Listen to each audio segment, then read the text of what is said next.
আমি মনোজ চক্রবর্তী, মানুষের সাথে মানুষের পাশে চ্যানেল থেকে আপনাদের কাছে এসেছি। আজকে একটা তাৎপর্য দিন, পূর্ণ দিন। এই জন্যই বলছি যে দীর্ঘ 9 বছর পরে অনেক ঘাত প্রতিক্রিয়া অতিক্রম করে এসএসসি আবার পরীক্ষা দিচ্ছে। স্বাভাবিকভাবে এই পরীক্ষাটা হচ্ছে না, মহামান্য সুপ্রিম কোর্টের নির্দেশে এই পরীক্ষা। আজকে পরীক্ষা হচ্ছে 7ই সেপ্টেম্বর, নবম আর দশম শ্রেণীর জন্য। 14ই সেপ্টেম্বর হবে একাদশ এবং দ্বাদশ শ্রেণীর জন্য শিক্ষক নিয়োগের পরীক্ষা। মোট পরীক্ষার্থীর সংখ্যা 5,60,000 এবং পরীক্ষা কেন্দ্র 635। বিশাল আয়োজন চারিদিকে। কিন্তু আমি একটু অন্য প্রেক্ষাপটে বলছি, এটা কি বিশেষ প্রয়োজন ছিল? 2016 সালের প্রেক্ষাপটে যারা দুর্নীতির কুশীলব, তাদের মাথার উপরে নিশ্চিতভাবে পার্থ চ্যাটার্জি ছিলেন। সপারিষদ তারা জেলে গিয়েছেন, জেলে আছেন এখনো। তাদের সম্পর্কে বেশি কথা বলার অবকাশ নেই, কারণ বাপ বাপকেও ছাড়ে।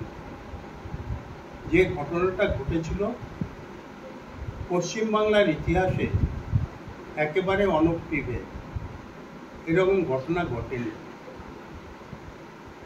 আমার বক্তব্য সেখানে যে টেন্টেড নন টেন্টেড এই নিয়ে একটা বিতর্ক শুরু হয়েছে। টেন্টেড কথার প্রকৃত বাংলা হলো কলঙ্কিত বা অন্য অর্থে দাগি।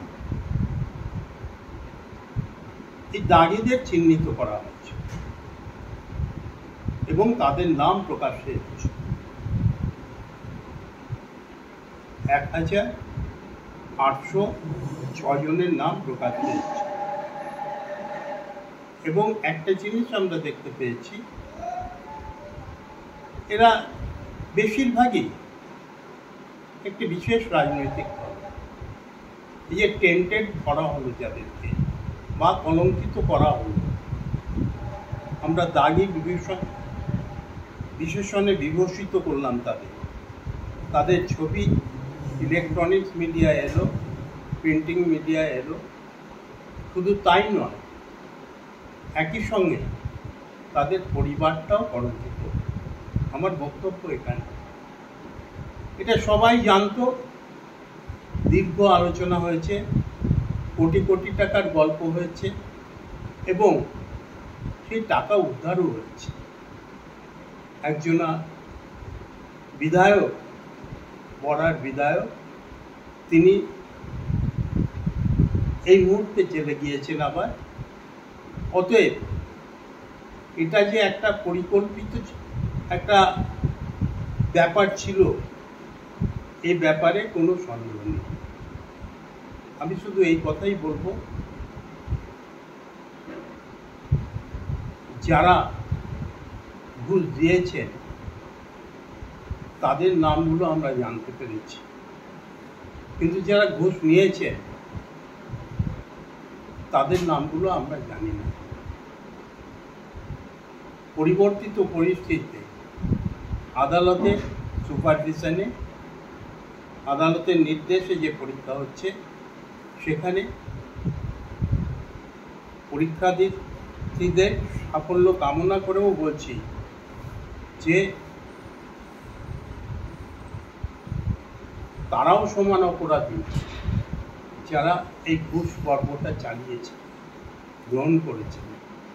তাদেরকেও চিহ্নিত করা হোক, তাদের নামও জনসমক্ষে আসুক। জনতা বিচার করবে। এইটুকুই আজকে আমার কথা। সবাই ভালো থাকবে, এবং যদি আমাদের চ্যানেলকে ভালো লাগে নিশ্চয়ই সাবস্ক্রাইব করবে এবং লাইক করবে। ধন্যবাদ, সবাই ভালো থাকবে।